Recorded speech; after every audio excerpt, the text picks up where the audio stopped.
Welcome the selected ones. When God conceals you, it is not protection. It is a preparation for an explosion. Your opponents will not survive. Allow that to marinate. Consider this. Every second, someone in the world becomes the target of a hidden spiritual plan. Not because they did anything bad, but because their light did the right thing and chose you. You weren't simply loathed, you were being pursued. This wasn't about petty envy or family turmoil. It was spiritual warfare camouflaged as dinner table talk. Betrayal masked up as love interest and sabotage while wearing your cousin's perfume. You didn't just avoid a bullet. God made sure the sniper's rifle jammed. Let's be honest, if God hadn't intervened, you would not be viewing this video today. You'd be watching some old YouTube conspiracy video about a mysterious disappearance that no one could solve. But guess what? You're still alive, glowing like a celestial malfunction in Hell's Matrix. Take a seat, because what you're going to hear isn't just tea. It's spiritual understanding about the terrible, horrible scheme that was intended to destroy you. And why did heaven say, not this one? And don't worry, I'll reveal the snakes without identifying them, unless the shoe fits. Let's get to it. Number 1, you were never the intended target. Your light was. What they despised was the brightness that existed inside you. That heavenly light, that inner clarity, that inexplicable strength you maintained even when life smacked you hard. That's what made you a threat. They couldn't even explain it. They just wanted to control, sabotage, and belittle you. But deep down, they knew you carried something rare, something they couldn't copy, buy, or kill. From the start, you walked into rooms and changed the atmosphere without trying. That wasn't ego, it was energy. They sensed it. You didn't need a title, a platform, or an audience. Your very presence revealed what was phony around you. When people are living in falsehoods, the truth is unwelcome and dangerous. That is why you were constantly misunderstood, targeted, and spoken about behind your back. It wasn't because you were loud or irreverent. Rather, your spirit disclosed something they wished to keep concealed. They smiled at you, but behind closed doors, they analyzed you like a threat assessment. You believed you were developing friendships. They were developing tactics. You believed they wanted to develop with you. They were covertly attempting to bury you. However, it wasn't as personal as you may imagine. It was spiritual. These folks were responding to your anointing, and many of them were unaware of it. Their soul recognized you and terrified. You did not enter their life to compete. You came to change. But change requires truth, and truth reveals what is damaged. So instead of dealing with their own darkness, they attempted to dampen your light. Here's the crazy part. You attempted to love them despite everything. You granted them grace. You occupied space. Regardless of how good or devoted you were, they continued to target you. Not because you did anything wrong, but because your very presence threatened their comfort zones. The assaults were not evidence of your weakness. Rather, they confirmed your authenticity. You were the mirror that never lied. When individuals are unable to accept their own image, they attempt to smash the mirror. But no matter how hard they tried, God wouldn't let them break you because He knew you weren't the issue. You were the prophesy. Number 2, they didn't just want to injure you. They intended to rewire you. They didn't just wish to harm you. That would have been too simple. What they truly wanted was to reprogram you, crush your spirit, pervert your mind, and make you doubt yourself so badly that you started going about with your head down, doubting your value and your identity. This wasn't just about emotional harm. It was a full-fledged effort to destroy your essential identity and replace it with something easier to manage. That is why their techniques were not always loud and forceful. Sometimes they were subtle and planned. One day, there was a snarky remark. The next, passive hostile silence. Next followed the guilt trips, emotional disengagement, and gaslighting. They intended to change your internal code by making you believe you were the issue. Because if you ever really embraced who you were meant to be, they would be revealed for who they were not. So they chipped away at you, one remark, manipulation, and treachery at a time. Not enough to provoke suspicion, but just enough to make you feel uneasy. Just enough to shake the foundation. They aimed to reduce you to a shell of yourself, obedient, weary, bewildered, and little. Despite all of this, you continued to wake awake. You continued asking and arguing, even when you didn't have the words to express what was going on. Your spirit knew, and this is what rescued you. God intervened because he knew they weren't just hurting you. They were attempting to rebuild you in their image, and he said no. He protected your mind from permanent damage because once someone loses their identity, they become a puppet, which is exactly what the enemy desired, a powerful soul with no sense of self. But God preserved your wiring, realigning every part they tried to twist. You didn't just survive abuse. You escaped a dark system that sought to override your destiny. That's the type of miracle that people miss, but heaven recorded it. Number 3, your death would have been ceremonial rather than tragedy. They weren't simply out to damage you. They intended to make your breakdown a show. This was neither an emotional outburst or a random act of brutality. They wanted your devastation to be seen, discussed, and used as evidence that you were never who you claimed to be. They wanted you to cry in public so they could step back and say, "See, I told you they weren't special." Your sorrow would not only satisfy them, but it would also validate them. This was never supposed to be a peaceful fall. They wanted you psychologically shattered, emotionally impoverished, spiritually detached, and ideally involved in a chaotic scenario that would have gone viral in your group. It was intended. Some intended to isolate you and then blame you for being distant. They aimed to push you to sadness and then label you unstable. Some were even hoping you'd lose everything: your serenity, your name, and your reputation, so they could feel superior standing over your devastation. They didn't anticipate God to halt the whole show. They had their stage set up, their words rehearsed, and their faux worry prepared, but they hadn't shut down the whole enterprise. You didn't fall the way they expected, and even when you tripped, it didn't appear like defeat. It looked like a metamorphosis. The exact collapse they were expecting transformed into a breakthrough that no one anticipated coming. They were banking on a version of you who had no idea who you were. The one that still sought acceptance, desired affection, and gave chances to people who just brought you pain. But what they didn't realize was that agony created a new version of you that they couldn't manage or control. God didn't only save you from them, he also saved you from needing them. If they had succeeded, your name would have been spoken in sympathy and loathing. But God changed the script. Now you're the one rising softly and fiercely. Every time they see you still standing, bright and selected, they feel something because they know your demise was not withheld for no reason. It was postponed so that your ascent might be viewed by the people who organized your funeral. Number 4, they hired individuals to be your managers, not buddies. Some of the individuals you believed were your most trusted pals were never meant to love you. They were tasked with keeping an eye on you. Some people seemed to be friends, lovers, or even family members in your life, but they were really playing roles to manipulate, divert, and keep you off track. They were not sent by God. They were deliberately placed by something deeper. Something sensed your potential before you did.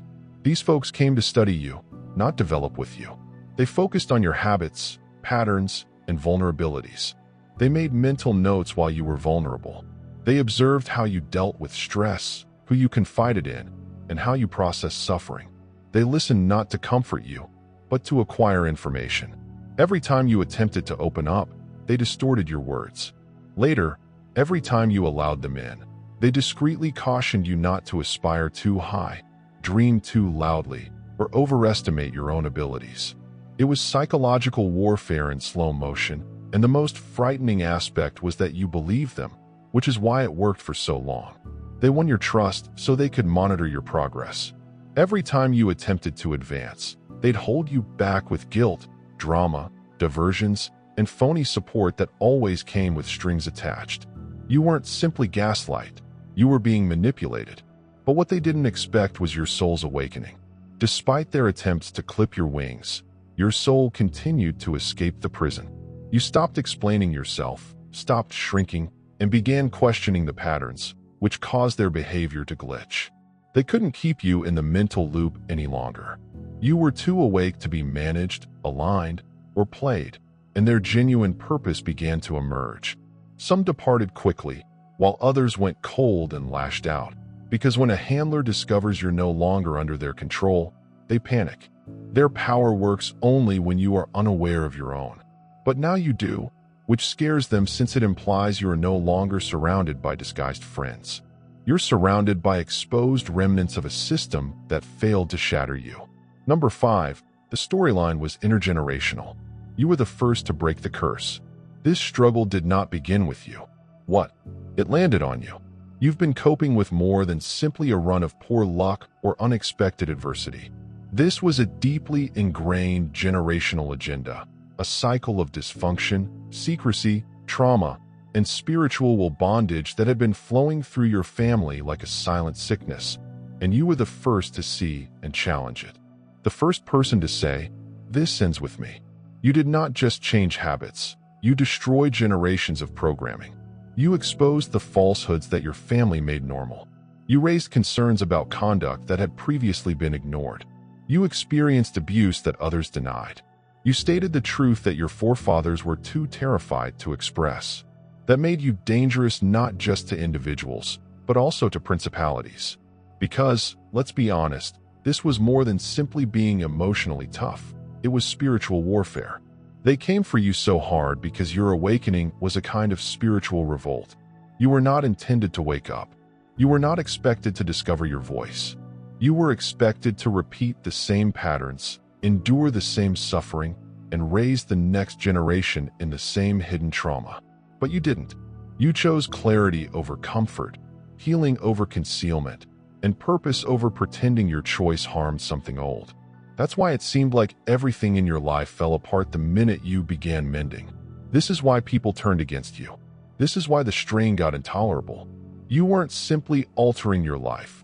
You were upsetting a spiritual economy that benefited from your family's dysfunction. When you stopped performing the part that they expected of you, the whole system collapsed. You were not a danger. You were a codebreaker. Your presence endangered their structure. Your clarity shattered their confusion.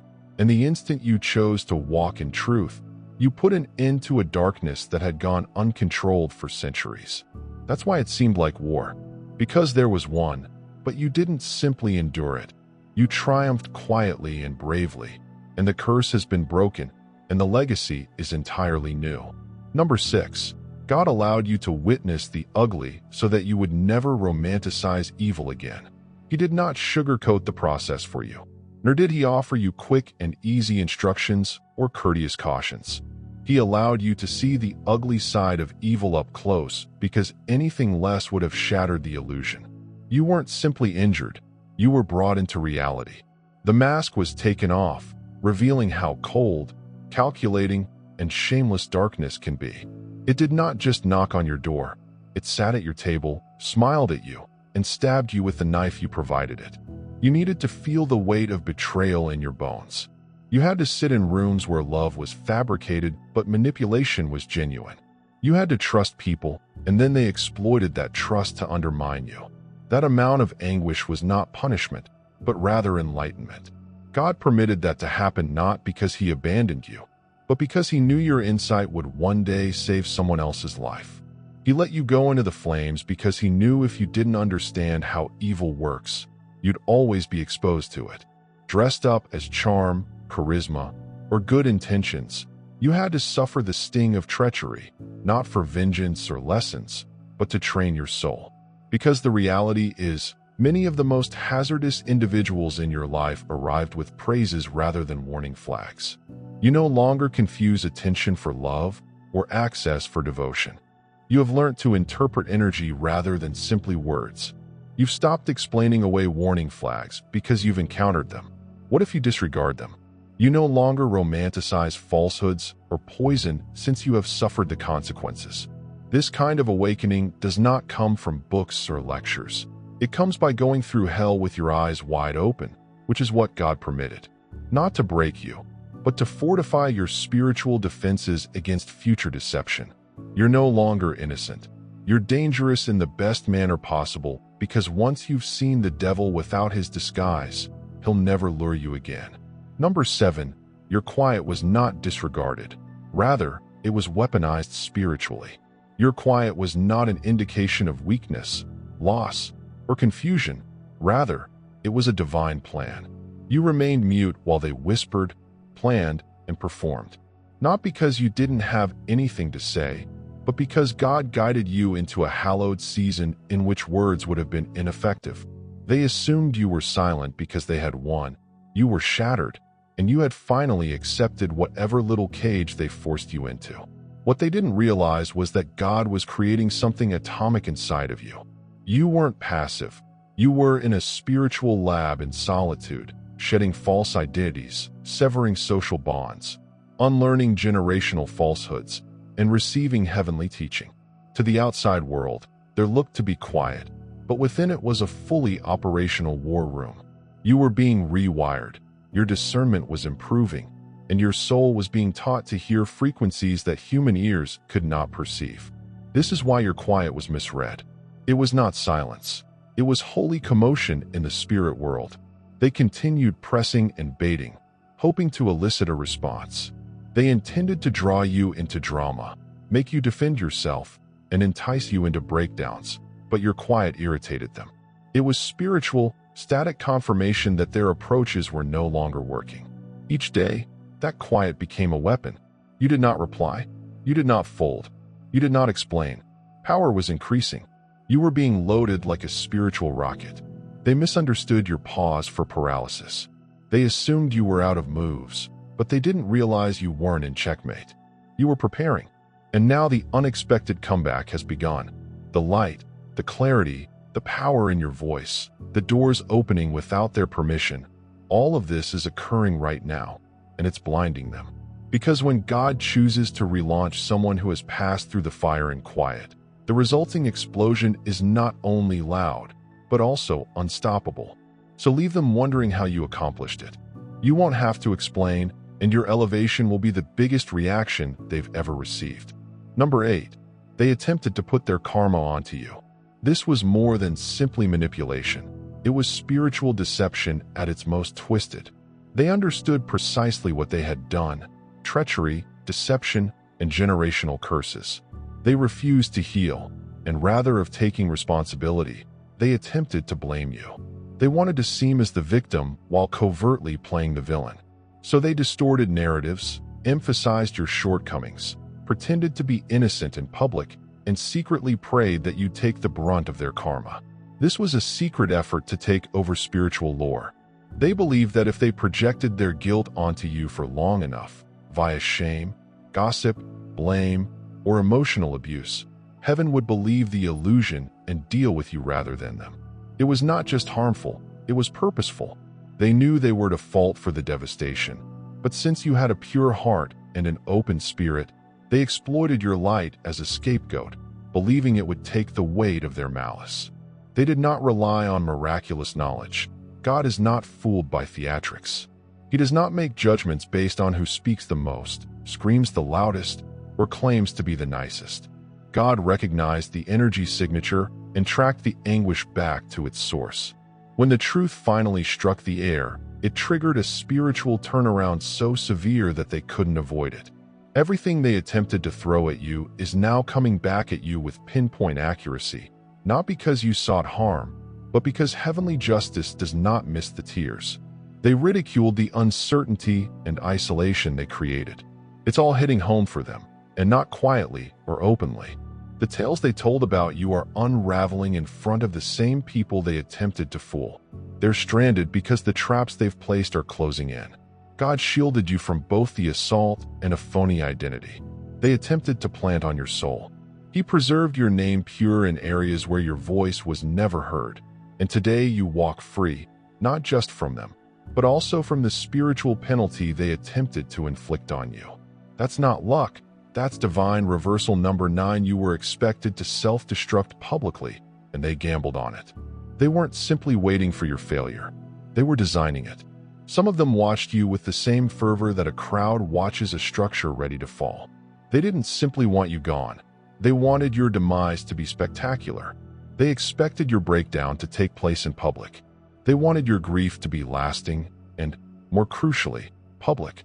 They wanted you jailed, hospitalized, or caught up in a controversy that was raging on the streets and on social media. They envisioned your collapse becoming viral. This is why they pushed you so hard.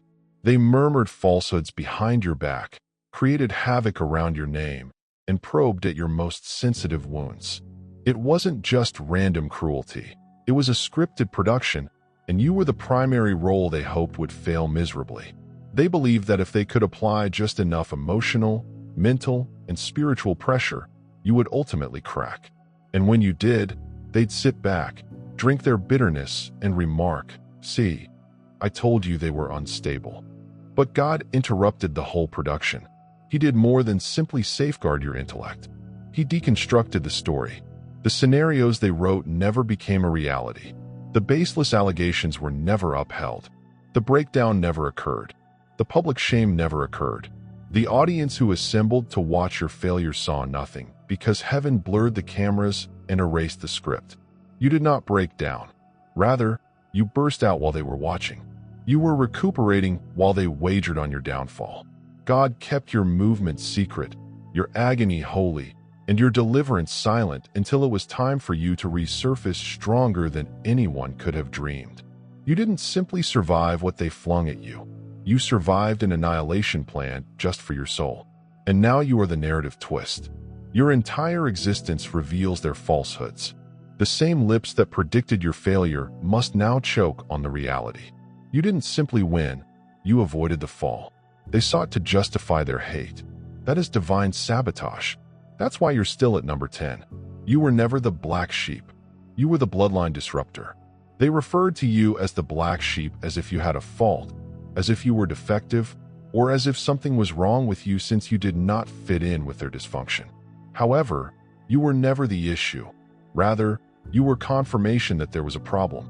You saw through the silence, secrets, and double standards and asked. No one dared. You disobeyed the rules that were never correct in the first place, and as a consequence, you were stigmatized. They couldn't manage you, so they threw you out. They couldn't humiliate you into submission, so they made you the scapegoat in your family, church, workplace, and social circles. You were regularly ostracized, misunderstood, and misrepresented, but this was not rejection. God separated you from institutions that would have devoured you whole, not to punish you, but to protect you. You were the one called to break the pattern, to see through the spiritual fog, while others continued the generational cycle of abuse, denial, manipulation, and spiritual compromise. You were over here, disturbing everything simply by being honest. They didn't hate you because you were wrong. They hated you because you were correct, and they weren't prepared to accept that. God didn't enable you to fit in because you weren't supposed to. You are not a match for the falsehoods that your lineage has normalized. You were never supposed to be just another echo in a room filled with generational stillness. You were asked to be the rupture, recalibration, and restart. That's why the assaults felt so personal, constant, and painful. Spiritual systems guarded their cycles, and your mere presence endangered the design. You were not the black sheep. Rather, you were the escape plan. And now that you've stopped apologizing for being different, God is showing you how important your presence was. You did not betray them. You prevented the future from becoming a carbon replica of the past. As a result, every curse they attempted to keep alive via your silence is now crumbling under the weight of your truth number. The scheme was legitimate in spirit until you became awake. This wasn't just a run of poor luck or family dysfunction. What was occurring to you was based on spiritual documents. Generational contracts, both stated and unwritten, were signed long before you came. Agreements were forged in the midst of pain, rituals, and denial. Abuse was condoned. Betrayal was ignored, abandoned, and normalized. And since no one objected, it became legally enforceable in its spirit. It was as if darkness had claimed your lineage, and no one had questioned who had the title before you. You began asking the questions that no one dared to ask. You began speaking the truth, which everyone promised to safeguard. You shouted out dysfunction that others referred to as tradition, and without realizing it, your awakening caused a legal disturbance in the spiritual sphere, for awareness is important in the court of heaven. When you united with divine truth and said no more, even through tears, you ended the generational terms that the adversary had been working under for generations. The adversary had legal access to harm your family because everyone before you had agreed to the lies. They endured, survived, and passed it along. However, when you broke the stillness and refused to bear what was not yours, something old snapped. That's when all hell broke loose. Not because you were weak, but because you were correct. Your spirit rejected what your lineage had accepted. You refused the cycle, depriving the adversary of his authorization. The traps that your parents, grandparents, and siblings fell into no longer apply to you. The deception is unsuccessful, and the humiliation is ineffective. The generational burden starts to lift, not because you're better, but because you're aware. That's why the pressure grew as you began mending, since you weren't just changing your life. You were rewriting the spiritual contract. You grabbed the pen from the adversary and returned it to God. Every curse, deception, and poison pact that formerly dominated your lineage is now being overturned. The opponent no longer has legal standing. You are not just free. You have officially removed evil from your bloodline. It was evidence of intent. Your discomfort was not an unanticipated result or background noise. It was fundamental to your call. Every betrayal, grief, and collapse was built into the building. The ones who attempted to harm you believed they were doing lasting damage, but they had no clue that agony in God's hands becomes a blueprint. They feared the pressure would crush you, but it instead carved out the depth and dimension of your mission. They weren't simply harming you. They were unintentionally contributing to your spiritual development. See, when your chosen God constructs your life on truth rather than comfort, nothing displays truth more clearly than agony. Pain reveals erroneous attachments, uncovers hidden falsehoods, and teaches judgment in ways that no book could. Pain became your training ground rather than your last resting place. You learned to recognize manipulation, to hear God through the cacophony, and to remain calm amid storms that were designed to knock you out. That isn't a side effect, it's spiritual development. They attempted to weaponize your pain, sadness, and solitude, believing that if they could hurl enough at you, you would break and remain broken. But all they did was provide the basic ingredients God used to strengthen you. What they regarded as your weakness has now evolved into your most acute knowledge. What they laughed at has become your language for connecting with others. What they attempted to suppress is now the thunder that echoes your voice. They assumed suffering would paralyze your mission, but it really energized it. You didn't simply go through the flames, you learned to bear it. You now talk with authority derived from experience. And when you open your lips, it does more than merely echo, it really delivers. That is what worries them right now. The tools that were used to bury you are now in your hands, refined into magnificent weapons. Your scars are more than simply memories. They are credentials. They demonstrate that your mission was not given to you. It was forged. As a consequence, you aren't merely carrying information. You possess spiritual firepower. You were never a victim. You were the vessel.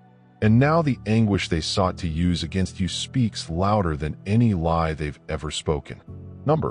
They were soaking up your energy while claiming to adore you. They were not loving you. Rather, they were feeding on you. You were the wellspring of strength, warmth, and passion, lighting up everything around you. You took light into dark rooms, clarity into uncertainty and healing, and shattered dynamics. But what you believed was reciprocal connection turned out to be a one-way siphon. They were not flowing into you. They were emptying you.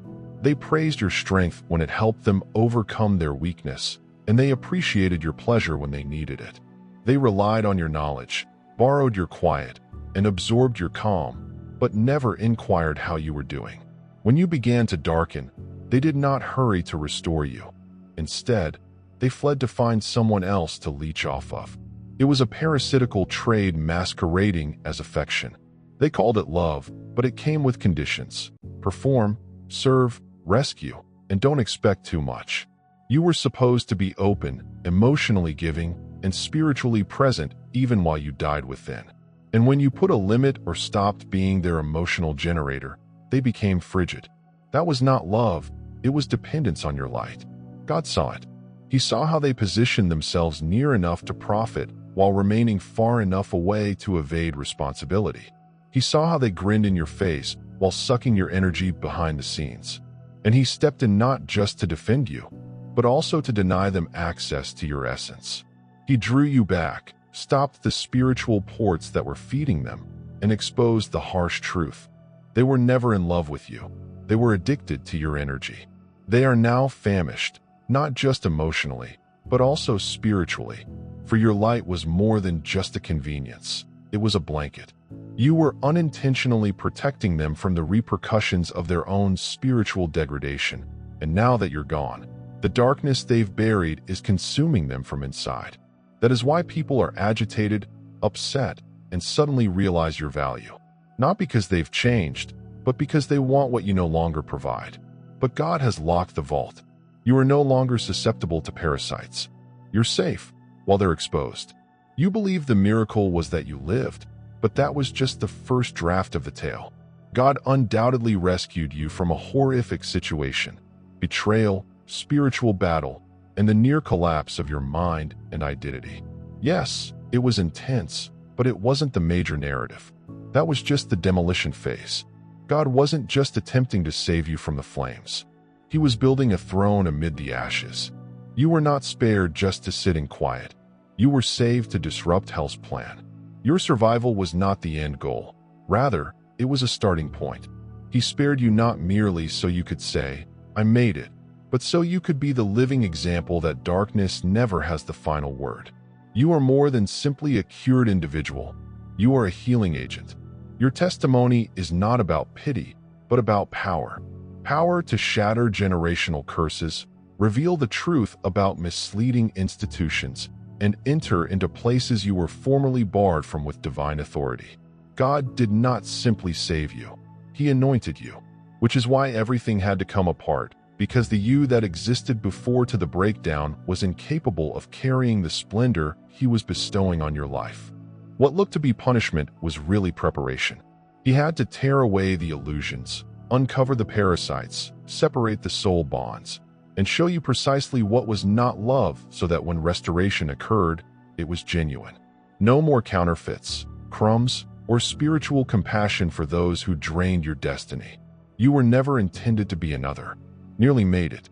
You are the one who disturbs the prediction. Your counterattack will seem inconceivable, divine, and indisputable, leaving your foes embarrassed rather than startled. They talked about your collapse as if it were a prophecy, but they forgot God had the last say. He didn't just rescue you from something. He saved you for something, and what comes next will not just cure you. It will remember every cry, every prayer, and every lonely moment. Nothing can halt your climb. What God delivered you from was nasty, deliberate, and ages in the making. It wasn't simply personal. It was a spiritual battle with ancient origins. What is more incredible than the enemy's brutality is God's plan. He did not just pluck you out of the abyss. He decrypted the whole scheme right in front of you. He let you walk through treachery so you could spot dishonesty when it smiled. He let you know the pain of abandonment so you would stop seeking for love that cost your soul. He let you see the masks come off not to scare you, but to wake you up. Because this road has never been about surviving alone. It was about regaining your divine power. This was not an accident or a tragic episode in a family's history. You were put into a battleground disguised as a home, a social circle, a relationship, or a church pew, and while others succumbed to quiet and compromise, you were the one who violated the rules. You awoke and started asking questions. You screamed out to God, not in lovely petitions, but in naked, terrible reality, and heaven replied not just with consolation, but also with intervention. Indeed, the assaults were savage. Yes, they hired individuals to play parts in your demise. Yes, they attempted to transfer their karma, take your energy, and damage your thoughts. However, they failed because when you united with the truth, God overturned the whole system. What was previously lawful in spirit has lost its authority. What was once nourished by your light was starving. Your insight broke what had previously been supported by your silence. Now the tables have turned. You are more than simply a healer. You are also dangerous. You're wandering around with keys that open cages that others had no idea they were in. You are carrying revelations not just for yourself, but for future generations. You are the reason some curses are breaking and cannot be rebooted, and those who once mocked you are now bewildered as to how you keep rising when you were intended to self-destruct. So realize this: you are not the black sheep, the reject, or the tragedy. You are God's counterattack. You were sent into the heart of darkness not to fit in, but to disrupt it. Your comeback is more than simply personal, it's prophetic. Every scar is a seal, every loss is leverage, every tear is a transaction, and your ascension in heaven's tribunal is inexorable. Your presence is disruptive, and your narrative demonstrates how God's hand will always rewrite hell's prognosis. If this letter touched you deeply, if it validated something you've always felt but couldn't express, don't keep it to yourself. Hit the subscribe button to join a community that sees you, understands you, and follows this road of purpose with clarity and passion. If this video spoke to you, please leave a comment below. I'd love to hear your experience, ideas, aha moments, and, most importantly, share this with someone who needs to hear the truth about their fight and breakthrough. You never know who is secretly fighting under the weight of a spiritual struggle they cannot identify. This might be the message that awakens them up, just like it did for you. We're not simply constructing a channel. We're assembling an army of awakened, chosen souls. And trust me, you want to be a part of what happens next. Subscribe, like, comment, and share. Your voice, energy, and presence are important here. Let us continue ascending together.